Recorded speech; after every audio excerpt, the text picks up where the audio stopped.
everybody, and welcome once again to another week, which is another episode of the Absolutely Completely Random Podcast. And today, for those of you that don't know, is Saturday, April 29th, 2017. I have a great podcast in store tonight. I actually got a lot of topics, even though I've had one hell of a week.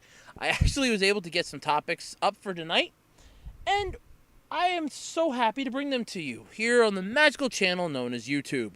But anyway, tonight I'm going to be discussing Bandai's Pokeballs. Yeah. Keep that one in mind, folks. A Facebook memory that, for me, by the way, that kind of ties into something I talked about a couple weeks ago.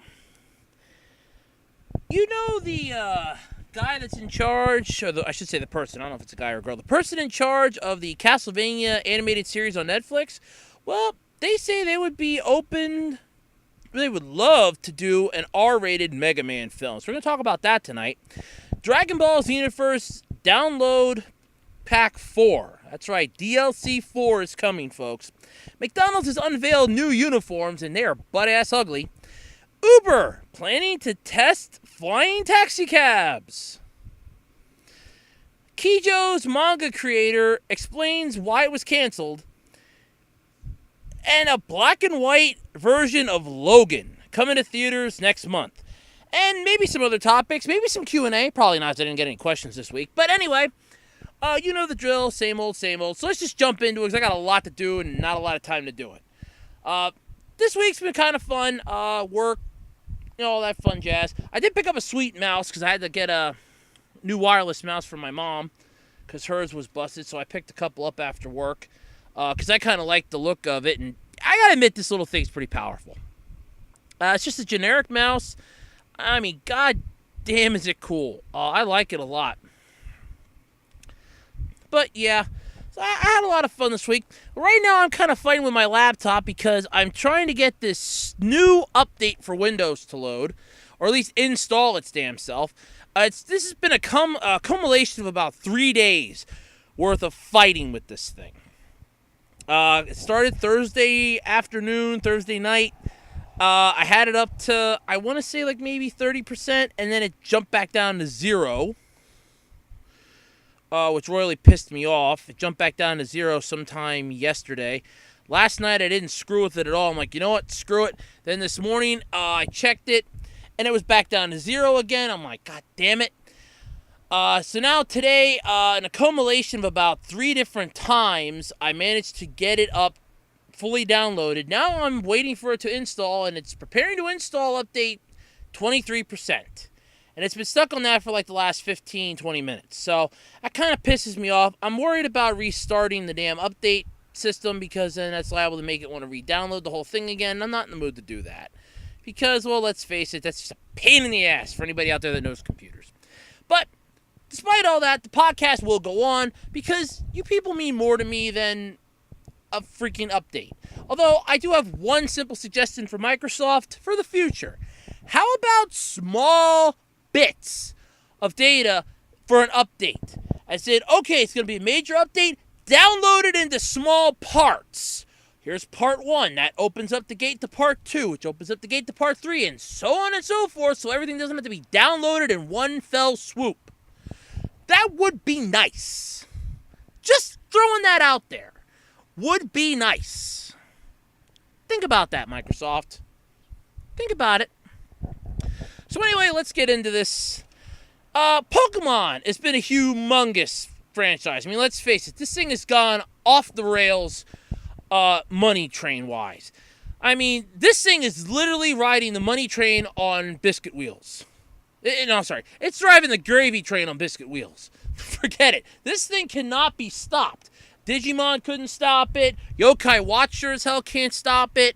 Nothing can stop this. So, what do you do when you have something that's this popular? Well, if you're Bandai, you make some real-life Pokeballs. Now, they're not going to hold Pokemon. No. They're going to hold, like, little candy, or you can probably hold, like, buttons or something in it, maybe coins. I'm not sure. But, Premium Bandai's offering a must for anyone who's ever dreamed of becoming that Pokemon master. You remember the song? You want to be the very best, like no one ever was. And I'm paraphrasing this so I don't get sued. To catch them was your real test and to train them was your cause. Well, now you can get one step closer to that.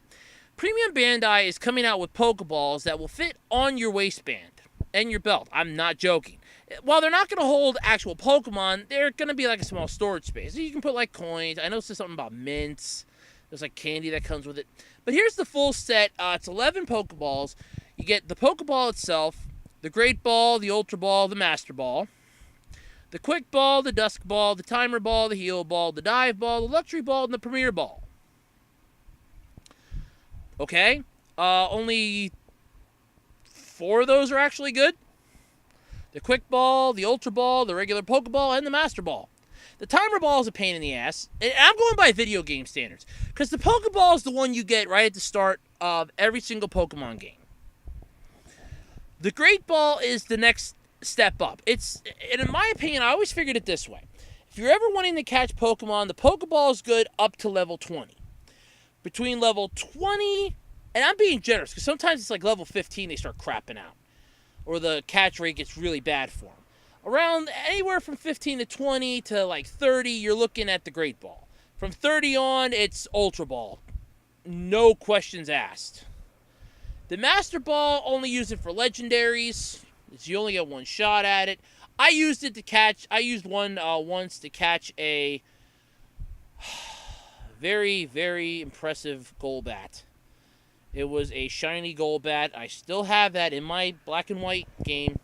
Still have it. I love that Golbat. And they evolved it into Crobat with Friendship. The Quick Ball is actually pretty cool because it's good for catching them on your first turn. You shoot it out, it has a higher catch rate if it's on the first turn. The Timer Ball is a joke. It's supposed to get stronger the more you use it, but it has a maximum, and it still doesn't work too well on legendaries. Granted, you can use it, but you're really running the risk. I wouldn't recommend it for ones that will run away out in the wild, but ones that you have in a confined space, go to town on them. Dusk balls are good for caves or at nighttime. The Heal Ball is good if you're catching them and you want to pull them out. Dive Ball pretty much got nerfed after Gen 3.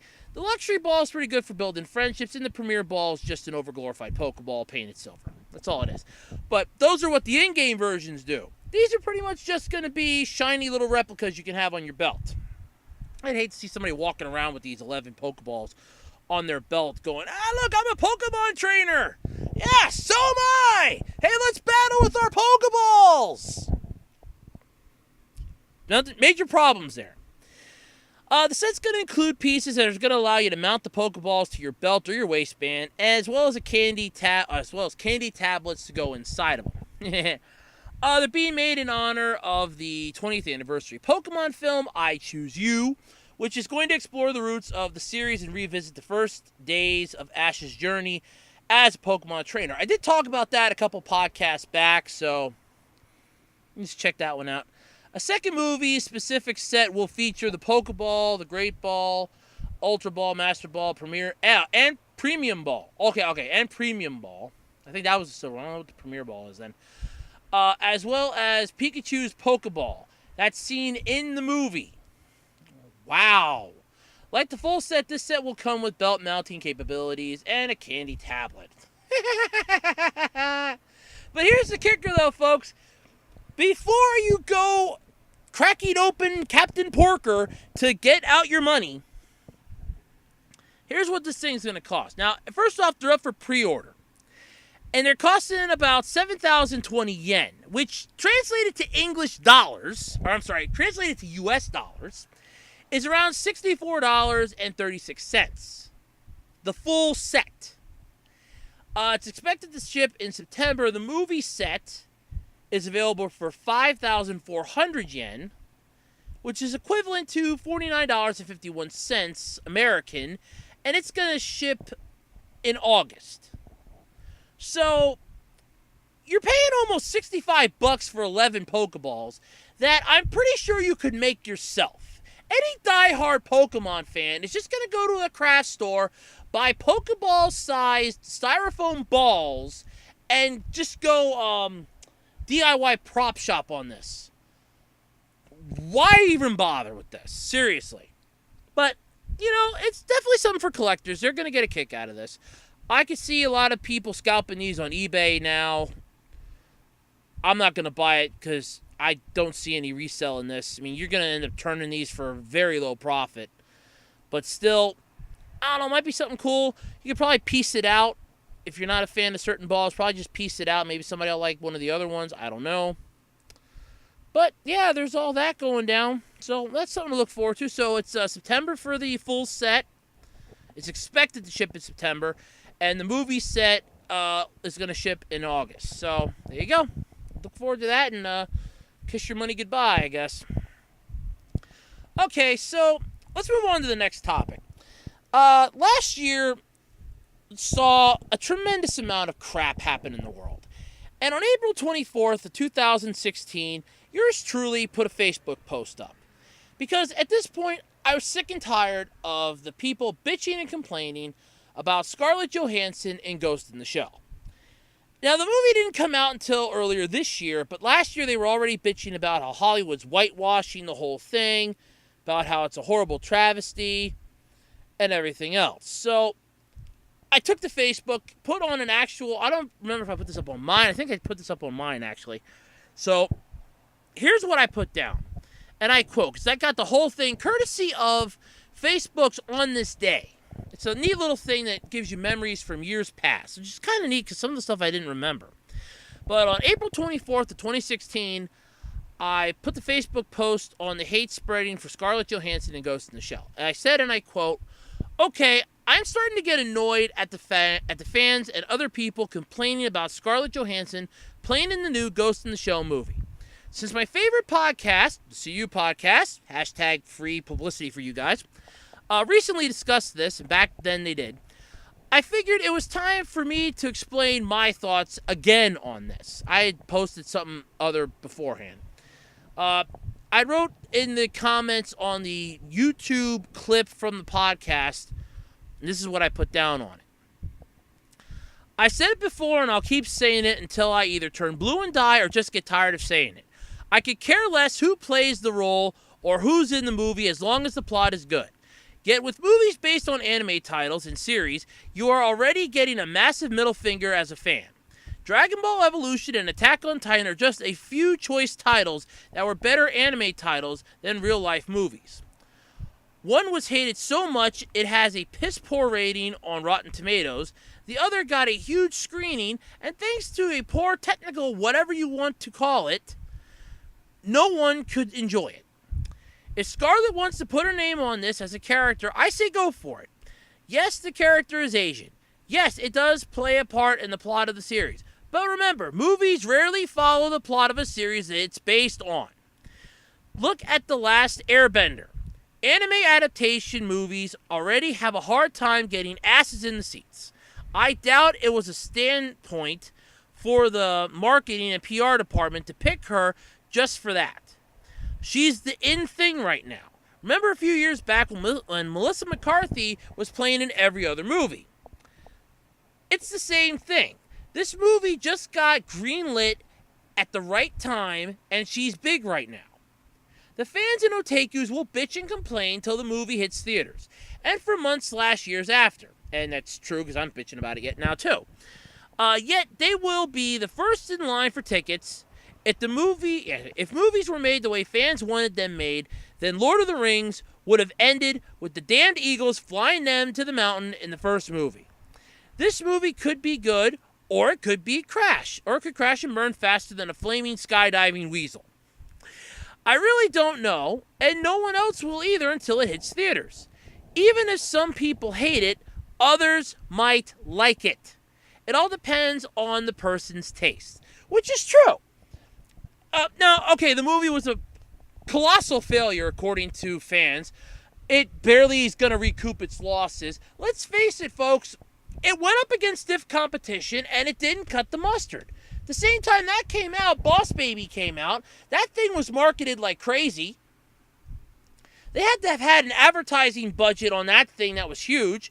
It's a freaking DreamWorks movie, for God's sake. Everybody's going to go see that. They're not going to give two craps about, oh, it's an anime movie that's real life. Look, an animated movie about a baby that's wearing a suit. Aww. So that's the whole concept of this. And it just boggles my mind yet that people constantly bitch and complain. I mean, all of the fans and otakus and even movie buffs out there were going that Hollywood's whitewashing this and whitewashing that when they picked Scarlett Johansson for the role. And in the back of my mind, I'm going, who the cares? You're basically talking about a celebrity that's the in thing right now, because at the time the Avengers movie it came out the year before, and it went gangbusters. That was Age of Ultron. It went gangbusters. She played in like 6 other movies, at least, in between when that one came out and this one. She was the in thing. She still kind of is. Though after this, I don't know. But people will constantly bitch and complain about this stuff. That's the problem. I know a lot of this is you just got to take it with a grain of salt and you just have to weed through all the crap. But still, to automatically come out and go that Hollywood's whitewashing this and blaming the actress or even actor, because there are some people that are blaming other actors for certain movies that they were in, just to me comes out as really shitty on their part. Because it's like, we the fans don't want you in this movie, yet we want to see you in this movie. You can't pick and choose who you want where. You don't have creative control over this movie. Just sit back, shut up, and watch the damn thing. If you don't want to watch it, fine. No one's forcing you to go into the theater. No one's holding a gun to the back of your head and saying, you're going to like this, goddammit. No. You have the right to choose what you want to do. If you don't want to see it, then don't see it. But don't just stand there and bitch about it for half a dozen centuries to come, or even weeks at that point, and go, well, they're whitewashing it. They should have an Asian playing the Asian role. This is completely wrong. Hollywood's really screwing the pooch on this. Like, Hollywood really gives 2 craps what the fans think at this point. They're coming out with movies trying to compete with people that are doing stuff for free on YouTube and Twitch. Like, they give 2 shits what anybody thinks. Seriously. So, I was just shocked, though, that this came up for my On This Day reminder. I was like, oh, this is kind of cool. I forgot all about it. So that's kind of neat to remember this. And I still like the line I put on here. It could crash and burn faster than a flaming skydiving weasel. I really like that. That's about really good, though. But yeah, so this is going to put a close on this whole Scarlett Johansson and Ghost in the Shell. First off, I wasn't that big a fan of this anime series to begin with. To me, it kind of seemed overly complex, overly complicated, not really worth my time and effort. Plus, I'm sort of into that slice-of-life humor sort of stuff. Occasionally, I'll watch an action anime series, something that catches my interest, piques my interest and catches my attention. But as far as this was concerned, I really didn't care. To me, it seemed like a waste of time.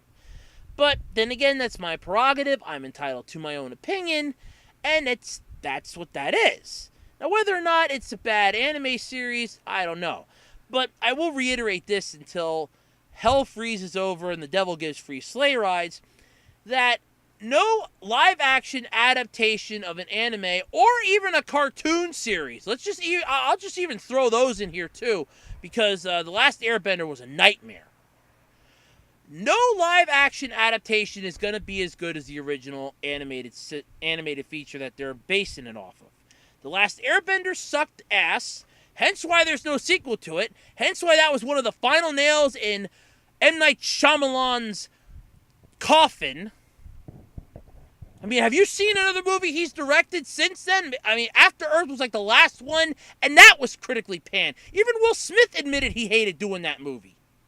And when you have one of the stars, and I swear I remember reading that too somewhere, but when you have one of the stars of a movie coming right out and saying, yeah, I really wasn't a fan of this really wasn't that good of a movie, that's not good for publicity.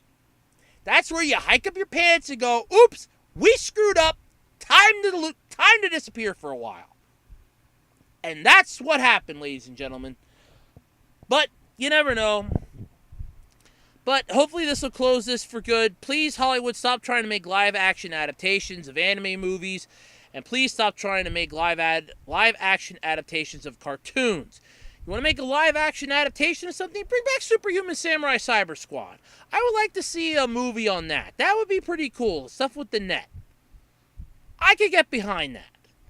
Or maybe like VR Troopers, Beetleborgs. Since you want to reboot Power Rangers, which that was a goddamn mistake, but still, you want to do that, so you got to pay the piper. So there you go. All right, folks. Who remembers this phrase? Big O! Showtime!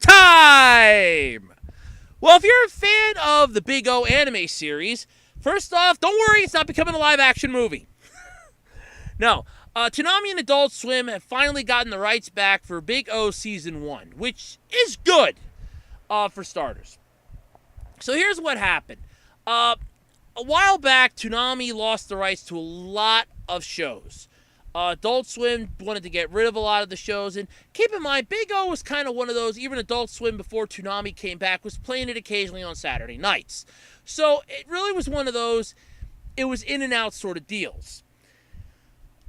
It's popular in an old school system because it's really cool, it's really gritty, it's a noir mystery sort of deal with giant robots, which I think is kind of cool.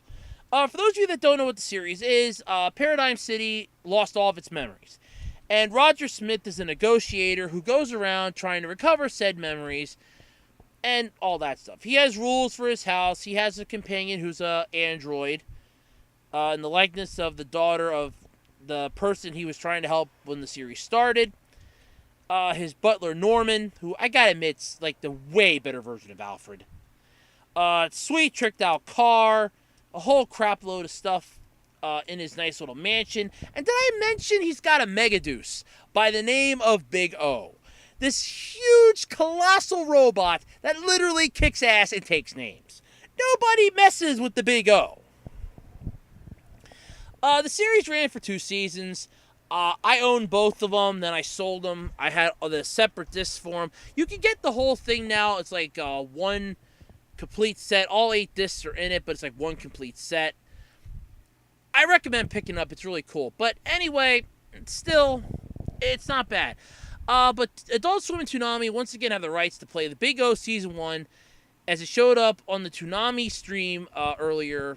This was on the 24th, by the way. Or well, let's just say earlier this week.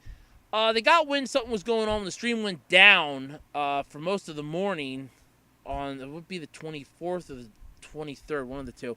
And it wasn't back up until about 11 in the morning.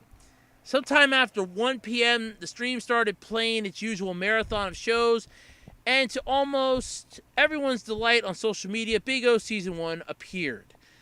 Another thing to note about the stream was that Big O was not stretched out and seemingly played in HD. That's actually impressive, by the way. They reached out to Adult Swim for comment, and they're going to update the article, but I didn't see any more updates to it. So that's pretty cool. And I got that, I think it was from Anime News Network or Otaku USA, one of the two. But either way, that's pretty freaking amazing. So the Big O is back, baby. Action! That's all I got to say to that. All right. Who out there knows Castlevania? Who knows that Castlevania is getting an animated series on Netflix? What the fuck isn't Netflix getting? They got a show coming on where some girl tries to sell a whole bunch of... she tries to flip clothes on eBay that makes her own website. Or is that going on YouTube? No, that was Netflix. Or was that YouTube Red? I don't know. I keep seeing a lot of commercials for a lot of creepy stuff on the Roku channels that I watch, and they're starting to blur together now. That's starting to be a problem. I'm watching the Roku too much. They're starting to blur together. But either way, Castlevania is getting an animated series. It's coming up for Netflix. It's currently in the works. Okay, it is a he. Producer Adai Shankar says that he is open and would love to do an R-rated live-action film based on Capcom's Megaman franchise. So let's just pause here for a moment and think of all those horrible live-action video game adaptations that have come and died. We have Or hell, screw that. Let's just think of all the video game movies out there that have crashed and burned faster than the Hindenburg. You got World of Warcraft that bombed here in the U.S. but was saved by the Chinese market.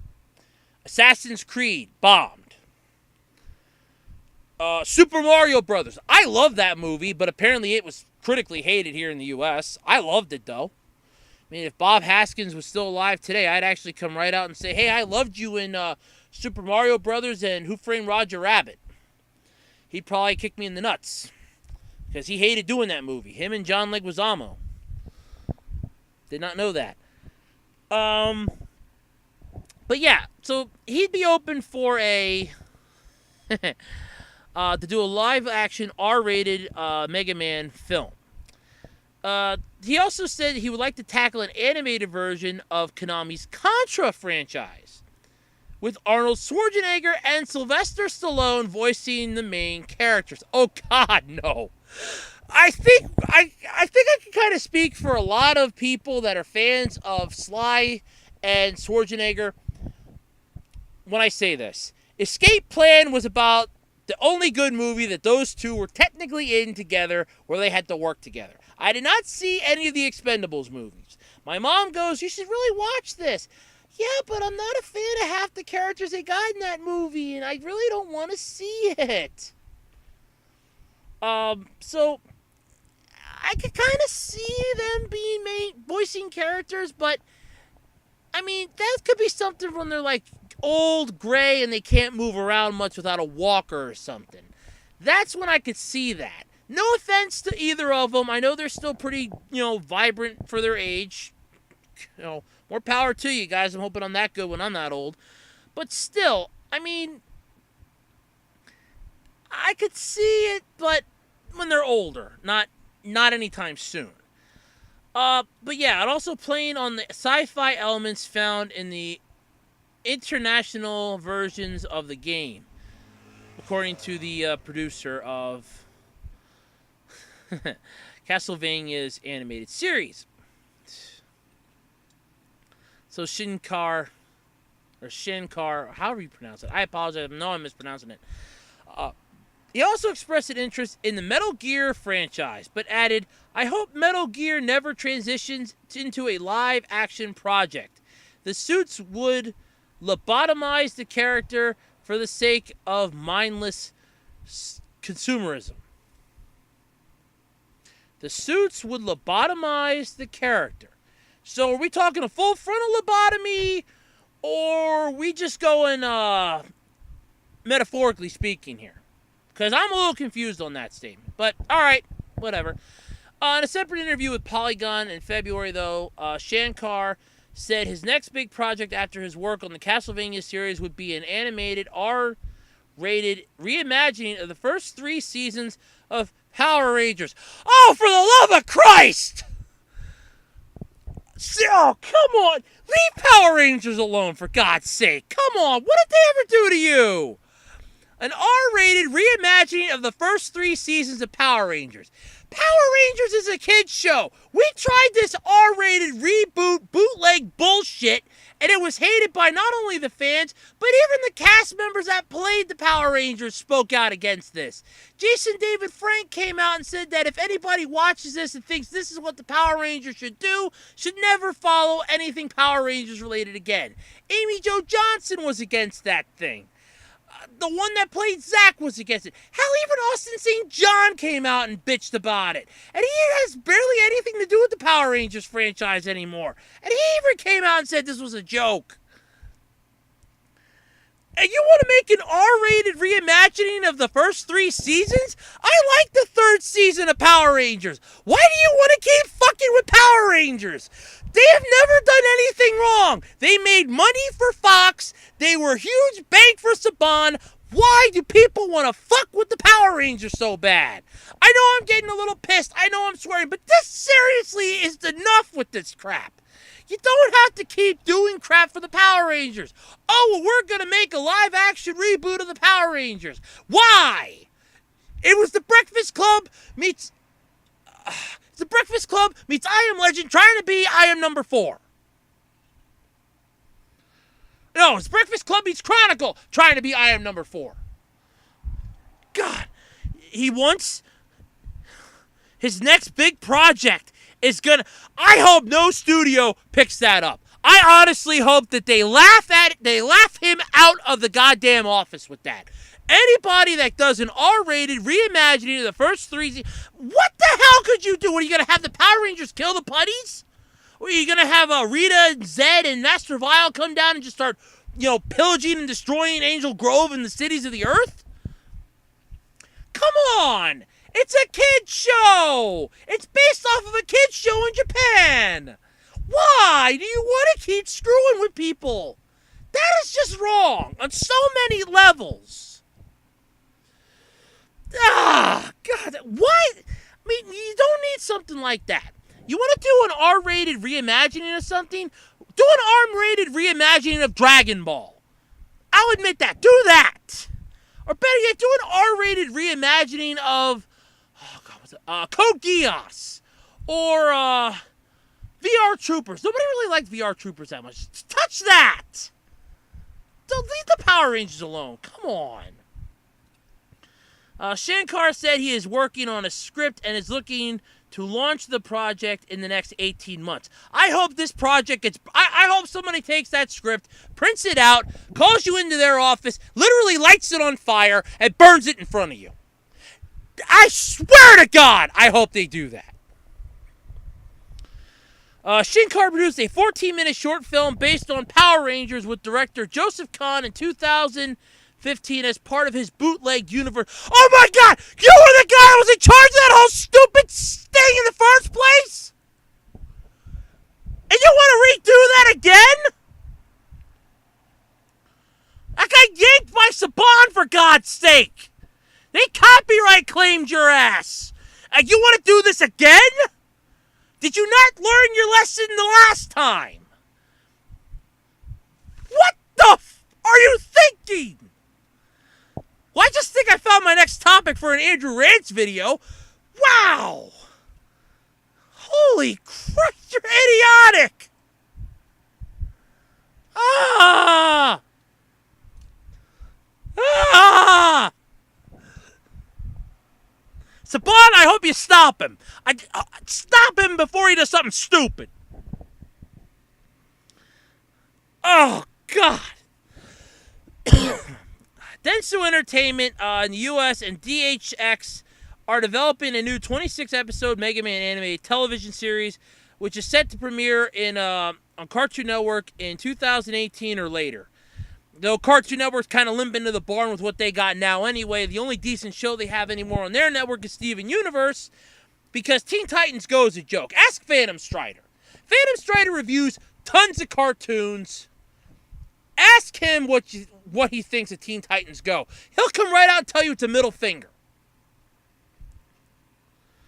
Shankar's Castlevania series is set to premiere on Netflix this year. I hope it crashes and burns.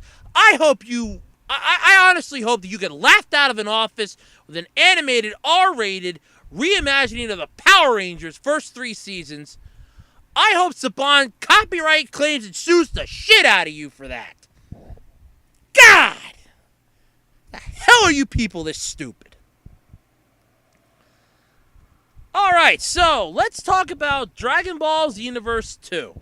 This is a game that is very, very well received.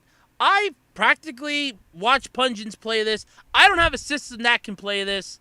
I don't plan to get a system that can play this. The only thing I could probably get that could play this would probably be the Nintendo Switch whenever it finally comes out for that. But DLC Pack 4 is finally coming out. We're going to get Super Saiyan Blue Vegito, Phew Zamasu, and Future Trunks. Finally, the third DLC pack, the third DLC pack rolled out, and all that stuff. It rolled out earlier, I think this week. DLC pack is confirmed by Bandai with a new teaser on Facebook. Yeah, saying, are you an influencer? I don't know, something like that. But anyway, yeah, so that's kind of weird. But Dragon Ball Xenoverse 2, the details were revealed. It's kind of neat. Rhyme Style on YouTube detailed a little bit of it, and some stuff. But here's what you're basically getting in it. So let me just scroll down here in my notes. Here's what you're getting.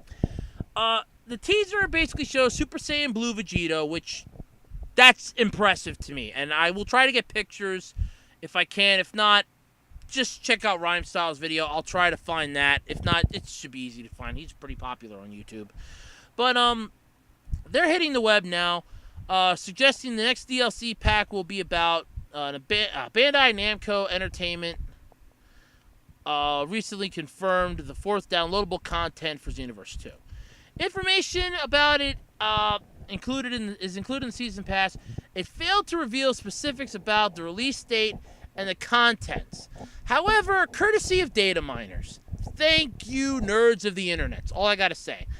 Will not let this go unscathed. They're going to dig like crazy, and they found a lot of stuff. So here's what the data miners found out. So your new playable characters, Vegito Blue or Super Saiyan Blue Vegito, they've already confirmed it previously as early as DLC 2. So that's kind of neat. I mean, they were pretty much giving you stuff from the Goku Black arc, so you kind of assumed when the series was going that way, that Super Saiyan Blue Vegito was going to show up. And I have to admit, I was impressed when he came back in the series, even though it was short-lived. I kind of liked it in the way that it was very well done, very well made, and I really enjoyed it. I mean, the fight could have lasted a little longer, but they kind of wanted to do the apparent Trunks is going to save the future sort of shit, and I wasn't exactly a fan of that, but alright, whatever. Blue Vegito, or Super Saiyan Blue Vegito's moveset was revealed as his skill name abbreviations in the data files, unmatched the names of Vegito or Super Saiyan Vegito. Another character is Phew Zamasu that you're getting, but he's a different story, on the other hand. The data miners discovered data lists suggesting Blades of Judgment and Lightning Absolution. I can't pronounce these words. Purportedly referring to 2 super attacks. Another attack called Holy Wrath was confirmed, listed as an ultimate attack. So those are pretty much the 3 techniques that Phew Zamasu just kept laying down on Goku and Vegeta for the longest time. Apart from those, though, data miners, data packs also revealed that Phew Zamasu would have a red aura. It's worth noting that this is the same aura that the character exudes in his fused form. A whitish aura in base form will also be seen in the upcoming update. At least most likely, anyway. Future Trunks is another character. They're claiming that the Future Trunks saga will be the next DLC for story mode. According to some speculations, the Future Trunks saga will be added in the same manner that Champs and Vados were added in the game. So probably a little later or a little earlier.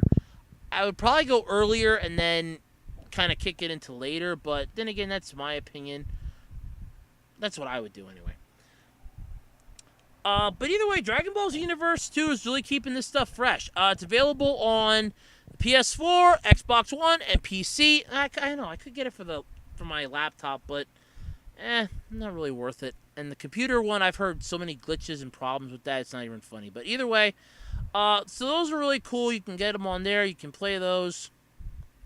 Look forward to that. So, yeah. It's going to be interesting to see when that comes out. All right. Who here knows about McDonald's? You know McDonald's. The big golden arches. The people that constantly bring you good food. The one that jerk in that movie, Super Size Me, basically hurt really badly with his movie. Well, believe it or not, McDonald's revealed its new staff uniforms. And nobody's really excited about them. Even the employees don't like them. And that's kind of bad because they got to wear them. The new look is a gray-on-gray uniform. This information was on 6ABC, which is a news channel near me. They do have a website, 6abc.com. Can't miss it. It's WPVI. They revealed their new staff uniforms. Not everybody's excited about the new look and all that stuff, but it's a big departure from their classic red and yellow attire. the designer, Warrior Boswell, and I know I mispronounced that name, but then again, I really don't care at that point because it's a weird name, and I'm probably going to mess it up either way I try to pronounce it. Used to work at McDonald's. He says he wanted to create a uniform that employees wouldn't mind wearing outside of work. Okay. However, many aren't seeing the vision. Social media went crazy over the announcement, with some saying McDonald's was ushering in modern dystopia, and others comparing the uniforms to some kind of Star Wars costume. So I guess it's official. Disney has bought McDonald's. It's gotta be. Because Disney owns Star Wars, and if the McDonald's employees are going to start wearing Death Star-like outfits, then that's it, folks. Disney bought McDonald's. They're going to suck the fun out of that. That's Disney evil right there. They're going to suck the fun and joy out of that. Ronald McDonald cannot take on Mickey Mouse. He'll lose. Poor Ronald. But yeah. Why screw with something that works is what I want to get at with this. I mean, the uniforms are iconic. They're known. You want to make something that employees wouldn't mind wearing outside of work. Here's the thing. And I can safely say this because when I volunteered with my local fire department for a few years, I actually did have to work in front of a grill and in front of a fryer for a couple of their functions. So I can safely say this. If you're working in front of that, those things get hot. They give off heat like you wouldn't believe. You are going to sweat through whatever it is you're wearing. You are going to be drenched worse than a rain-soaked duck. You will look like you just came out of the Pacific Ocean, sopping wet with sweat. I'm not joking on this either. Anybody that has ever worked fast food knows what I'm talking about. Because those fryers go up to at least 400 degrees. That heat that they give off is exuberantly hot. Grills give off a tremendous amount of heat. None of that heat has a place to go. Even with the hood system, it's not sucking up all the heat. So still, it's gonna really hurt. So you want to make something that employees can wear outside of work after they just spent all day working at a grill and a fryer. They smell of French fries and just want to go home and shower. They can just go home, shower, and change, and then go away. This is kind of a departure of we just want to change and be more Unitarian almost. We're big gray blobs. I remember saying about that in an essay I had to write in high school, where it was basically, if the school wanted to get uniforms, they're taking away the individuality of all the students. In this case, you're basically sucking the joy out of your employees. I mean, I know that's what businesses try to strive for. They want to strive for sucking out the joy out of their employees to make it so that they hate their lives so much that they want to come to work all the time, and eventually maybe they can talk them into working for free. But still, making them wear gray all the time is not going to help that.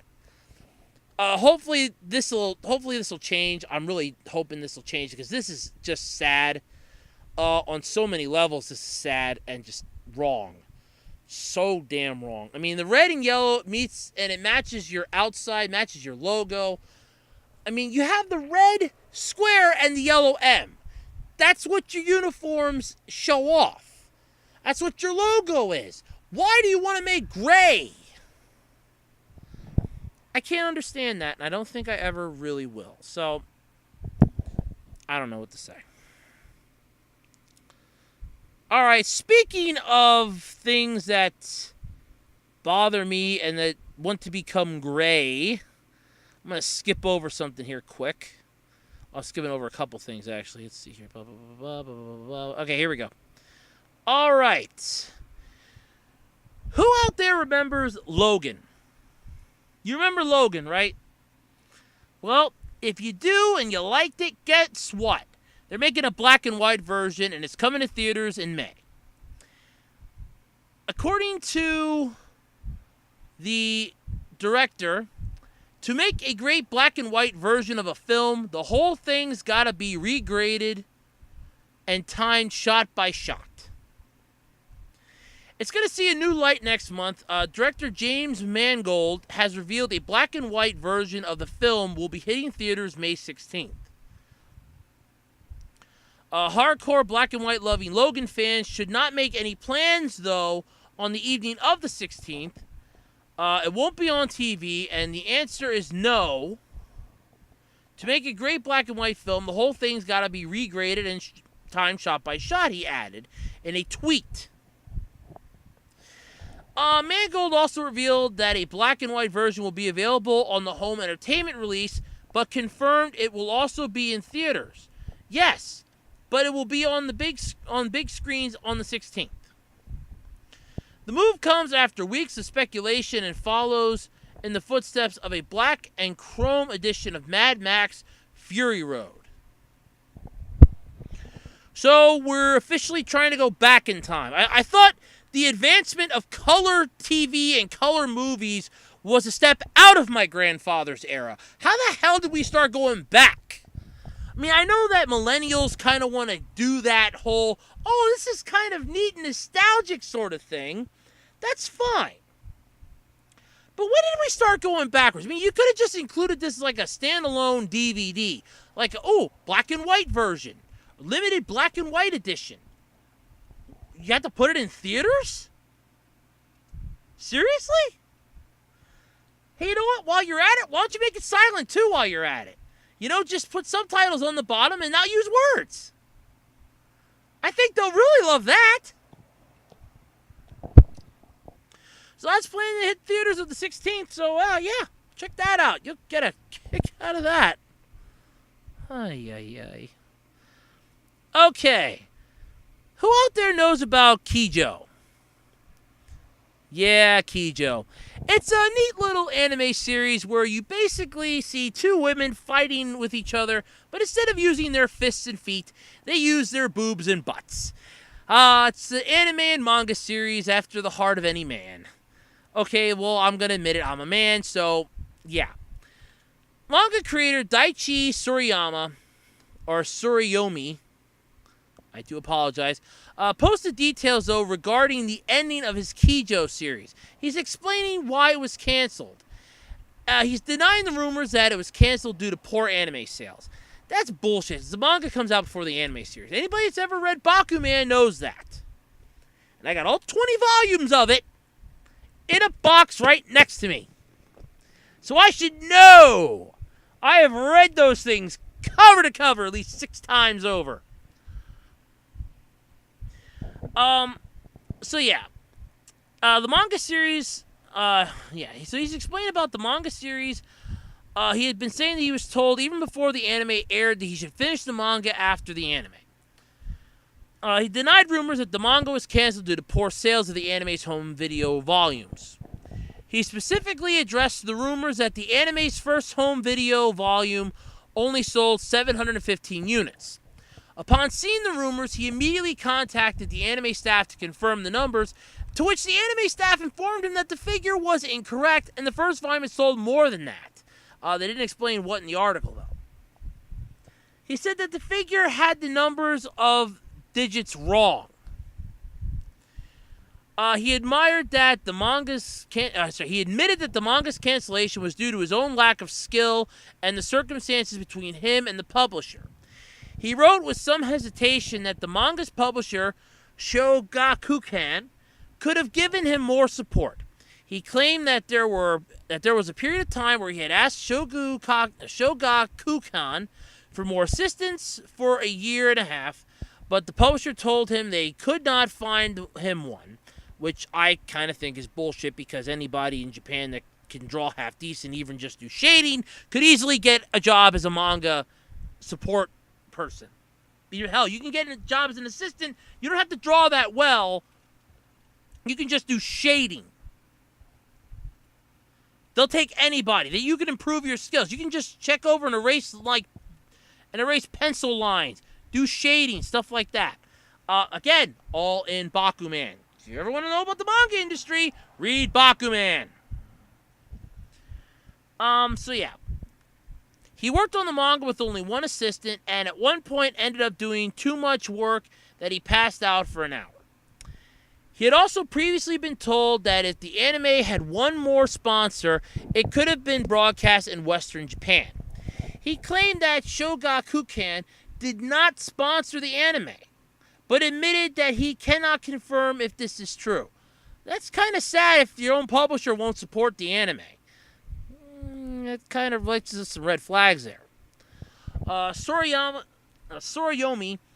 also regretted that the manga was placed towards the back of Weekly Shonen Sunday. Even as the anime was airing, manga magazines usually put the least popular manga in the magazine near the last pages. Which is true. That's why you always got to fill out those survey cards when it was in print issues, or the survey online, since Shonen Jump kind of went to freaking online, which I still hate Shonen Jump Alpha. He would have liked to portray more of the planned story and admitted that he sped up the story, but said that in the end, half a year wasn't enough. He revealed that he will put extra chapters in the 16th, 17th, and 18th volumes of the manga. So that's not too bad. In the end, though, he thanked Weekly Shonen Sunday for giving him the chance to serialize the manga, the readers, the staff of the television anime, the people in charge of marketing, and the voice actors for the anime. He said that their hard work made him able to last half a year before the manga was canceled. Hey, you lasted half a year in this day and age. That's congratulations as far as I'm concerned. He launched the manga in Weekly Shonen Sunday in 2013, and Shogakukan published the 15th compiled volume on March 31st. So it's not too bad. They published, the Weekly Shonen Sunday published the final chapter of the manga this year, in this year's combined 22nd and 23rd issue on Wednesday, that came out on Wednesday. The manga's 16th volume will ship in May, 17th will ship in June, and 18th in July. So only a month apart for each of them, probably. But here's the plot, though, for the anime and the manga, or at least for the manga anyway. It takes place in an alternate Japan, where a sport called Keijo, by law in 2003, became a sport alongside horse racing, boat racing, and cycling that allows for gambling. In the sport, contestants stand on a platform floating on the water and must use their butts and chests to fight against each other to push each other off the platform. Nozomi Kamanashi, a high school student, aims to join the sport after she graduates. Nozomi was raised in a poor family and hopes to make lots of money by playing Keijo. She grew up training in gymnastics, and she has good balance and flexibility. After high school, Nozomi joins a training boarding school, and enters the world of Keijo. The manga inspired a 12-episode anime series, which premiered in October. Crunchyroll streamed the series as it airs with Funimation's also streamed it with an English dub. Go Funimation. All 6 of the Japanese Blu-ray discs and DVD home releases are bundling a completely new bonus anime. So it's sad that it's over. It's one of those, it wasn't really very well known. I mean, let's face it, Crunchyroll's kind of getting a bad rap lately, and they have so many anime series on there that nobody really knows what's there and what's not there as far as anime is concerned.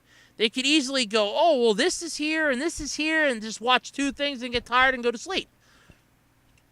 But I'm definitely, because I haven't gotten to watch more than just like maybe clips of this, like on YouTube.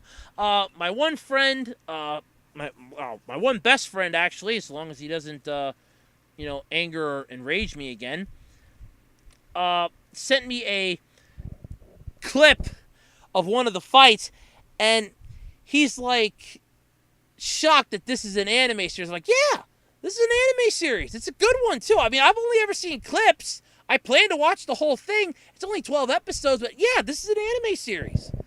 And it's just like, he was just kind of, I could just feel him giving me this look from far away. Like, this is seriously an anime series? Yes. Really? Yes. I'll be damned. I know. So, yeah, there's that. So, Keijo, you did good. I'm looking forward to watching you, but yeah, sorry you had to end. All right. So, who out there remembers a couple weeks ago when I bitched about Uber? Yes, we all remember Uber. That's the company that pisses off a lot of people, and says that they can't make a profit being an overglorified taxi service. Well, guess what? They want to test a fleet of flying taxi cabs by 2020. That's right. So you tap a button on your smartphone, and a ride-sharing giant Uber will have a vehicle waiting at your door within a matter of minutes.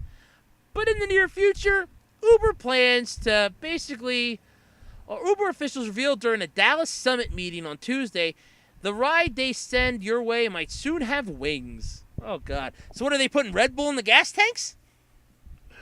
Flying cars have long been the stuff of science fiction. Yeah, no shit. I'm still waiting for my hoverboard and my jetpack. Though it's a fantasy that confounded even Henry Ford, a pioneer of both the automotive and aerospace industries. But now the idea seems poised to take off. Uber is just one of a number of companies looking into the potential for flying taxi services, along with startups like Munich's Lilium and aerospace giant Airbus. Meanwhile, after years of delays and setbacks, a handful of firms have announced plans to begin taking orders on vehicles that can operate on both the ground and in the air. That includes a Slovakian startup that showed off its aeromobile flying car at the annual Top Marquise Monaco. The Elegant Principality's annual showcase of all manner of luxury goods. Last week, basically, is when they showed that off. Company officials announced that they were ready to take pre-orders for the 5-seater, which is expected to carry a price tag of somewhere between, hold on to your seats, folks, $1.3 million to $1.6 million once deliveries begin in 2020. So, in other words, if I want a flying car, I gotta win the lottery. Yeah, I don't see that happening. Looking like it rolled right off a science fiction flick, the flying car's wings can be operated or can be opened or folded up in a matter of minutes, depending on whether the vehicle was going to fly or drive. On the ground, Aeromobile claims its craft will top out at 100 miles per hour and travel up to 434 miles between Phillips. Yeah, right. In the air, range jumps to 466 miles with a top speed of 223 miles per hour. Wouldn't that be nuts? Because it's going in fucking air, morons. But I guess I'm going to have to soon get a pilot's license if I want to drive a car, huh? The Aeromobile flying car was actually one of 2 such crafts on display in Monaco. A Dutch startup also exhibiting its 3-wheeled Pal V, which it claims to be the first certified commercial flying car ever. At a more affordable $400,000 to $600,000. How the fuck is that more affordable? The Pal V looks more like the offspring of a 3-wheeled motorcycle and a gyrocopter. It will hit 112 miles per hour in the air and travel up to 310 miles on a tank of fuel. Are they factoring in the weight of the people flying here too, or are we just going by the empty vehicle itself? The downside of these and other flying cars now under development, such as Terra Fuga's Transition, developed by a group of MIT alums, is that they will require operators to hold drivers and pilots' licenses. So, I'm going to have to go for a pilot's license now? Just to be... So, wait. So, I have to go to the DMV to get my driver's license. Then I'll have to go to an aviation school to get my pilot's license. Also that I can fly a goddamn car that I can't even afford. Welcome to America! Give me your tired, your poor, your huddled masses yearning to be free, and I'll rape every single cent they got in a flying car that they're going to need 2 licenses to drive. Seriously? Welcome to America, folks. There's got to be that. And these are overseas people. You know they're going to be sending them over here. And MIT alums. You guys, seriously? Oh, God. This is getting worse and worse, isn't it? Uber expects to avoid that costly and time-consuming hassle with its proposed Uber Elevate service. Play from Jetsons to reality. This flying car prototype doubles as a sports car. Oh, God. The San Francisco-based firm says it has already lined up a promising list of partners, including the cities of Dallas and Dubai, the latter hoping to have a pilot test ready to take place in time for the 2020 World Expo. Oh, my God. I don't even know where to go with this anymore. See, urban aviation is a natural next step for Uber, Chief Product Officer Jeff Holden said ahead of the opening of the 3-day Elevate Summit in Dallas. That's why we're working to push a button, get a flight a reality. Oh, sure, you might as well start flying by yourself. United Airlines and all the other airlines are going to pretty much put themselves out of business soon. Might as well get a pilot's license to be able to drive. If I want to go out to California, I can see that. You leave in the morning. Where are you going? I'm flying out to California, honey. I'll be back in a few hours. Hop in the car. Whee!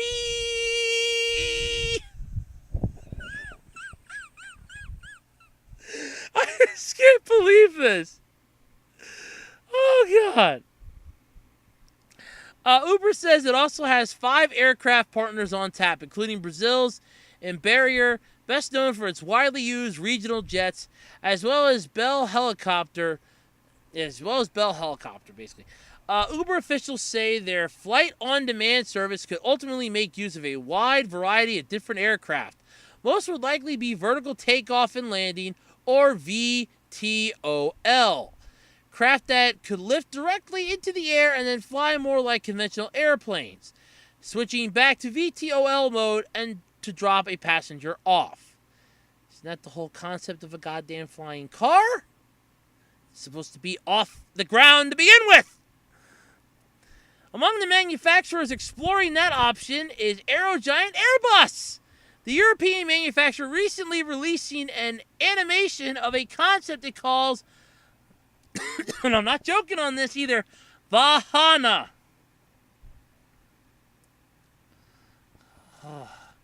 Developed in cooperation with Itel Design, it relies on modular components, including a 4-rotor drone unit that would attach to the top of a passenger car's cabin.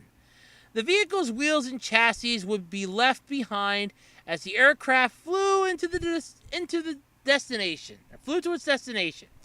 There it would mount on a new chassis, the drone's portion separating for use with another flyer, while the now wheeled vehicle would drive to its final destination.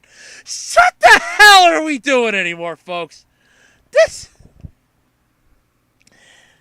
I think I can safely speak for any inventor out there or anybody that ever wanted to invent something when I say the following. What the hell is wrong with you people? You want to make a car that basically flies with the help of a drone and then utilize that to basically take a car off of a chassis, fly to its destination, put it onto a new chassis, then have them finish their trip to their destination in the car. Why don't I just save you some time? Here's a brilliant idea, guys. Okay, everybody, guys and girls out there who's listening to this, who might work for Uber or any of these people making these horrible pieces of shit. Listen up and listen carefully. Why not just make a glass box? I mean plexiglass. Bulletproof shit. You know what they have at bank windows and in inner city convenience stores. And attach that onto a high-performance drone. Then pay a whole bunch of morons to sit at home and pilot the drones with their computers and joysticks. Do you know how much money you will make then? Screw the flying car. Let's just go right to the flying door. You step right in and you take to your destination. You have 3 passengers, we'll send you a huge one. 1 passenger, you get the small one. You know what? Make it small enough they can even sit in there on their way to their destination and get a bird's eye view of everything. Hey, look, that building's on fire. Oh, look, there's a robbery in progress. Oh, look, my kid's down there doing drugs. Oh, this is wonderful, being 200 feet in the air. Oh, my God, my vertigo's finally starting to kick in now. Seriously, what are we thinking anymore? There's really nothing much I can say anymore about this. It's just pissing me off. But they want to have more flying cars. The prospect of adding a third dimension to urban travel, especially at a time when roadways around the world are increasingly overcrowded, could give the idea of flying cars and cabs the added momentum needed to finally take off. Here's an idea, and I want to throw this last one out there. Why don't you just make, I don't know, the Uber bus? For massive groups of people wanting to go to work. You know, carpooling. This is the Uber bus, where you all meet up in one spot, get on the Uber bus, and ride to work in style. You know what? You can have a disco ball inside. Ah! Disco Inferno. Make it ride in style. I mean, seriously. I just can't. Ah! What the hell are we thinking anymore? Gah! All right, last topic for the night. I'm getting tired. That Uber thing really pissed me off. I can't even begin to say how bad of an idea that is, but yeah, that's kind of bad. But anyway, who out there likes Dragon Ball? Ever want to put yourself in Dragon Ball? Have you ever wanted to make yourself a character? Okay, you've had to have answered yes to at least one of these questions by now. Kirin Beverage is running a Dragon Ball campaign from April 25th to June 8th that lets fans create their own Dragon Ball character and enter to win a 3D figure. Or enter to win 3D figures of said characters. After designing their original characters, fans can increase their power level by inputting the codes attached to bottles of Kirin Met's grapefruit. The characters with the highest power levels are printed on the campaign website. Fans can also collect barcodes from specific Kirin products to enter a lottery for prizes. Participants who collect 14 barcodes can enter to win a 3D figure of their original Dragon Ball Z character. Those who collect 7 can win an inflatable sofa with a flying Nimbus print bag. The lottery will be held on June 8th. 50 people will win the 3D figures, and 1,000 will win inflatable sofas. You can find the complete details on the campaign website. So, in other words, make a figure, put it up on Kirin's thing, power it up by buying their soda, which, by the way, isn't available here in the U.S. I've already looked. Maybe in Chinatown or Asian Town, but not anywhere near me. And then put the codes, make your character stronger and stronger and stronger. Aim for Goku level, I guess. And then enjoy. Because you might have a chance to win a figure of your character. Whereas you could just create a character, buy a 3D printer, which would probably be cheaper, not to mention healthier, and make your own. Yep, that's right. Everybody can get their hands on a 3D printer. It's not that difficult. There's even a site out there that if you design it, they'll print it for a fee. It's like $25 for anything that's 5 inches or under. I think it's like $30 for anything that's 10 inches to 5 inches. Or no, it's 10 to, I think, yeah, it's like 10 to 6 inches. It's $30, I think. But either way, I know that there is a site out there that does that. Because I was tempted to do it a couple times, but I'm not going to spend that kind of money, and I don't know what I would want to make. But either way, it's something cool if you're a Dragon Ball Z fan. Though I say just draw your own, just have fanfics. Or better yet, play Dragon Ball Xenoverse 2. Or even Xenoverse, and you can make your own.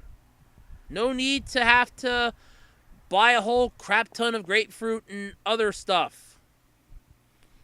No purchase necessary. Well, you just got to buy the game and maybe the DLC packs, but still. No purchase necessary. All right, folks. That's going to do it this week for the absolutely, completely random podcast. Next week is a little bit iffy. I've got a weird schedule this week coming up for work, and it all depends on how exhausted I am come Saturday night. But like I said before, for you fans, I will try. I always do this for the fans.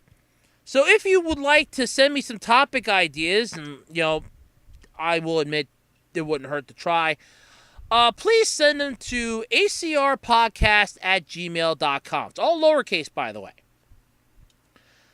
Just use the subject podcast topics. I'd like to hear those. You can also send them to me on Twitter. Follow me on Twitter, by the way, @OtakuRoads. If you want, you could also send me a message on things that I can do to improve the podcast.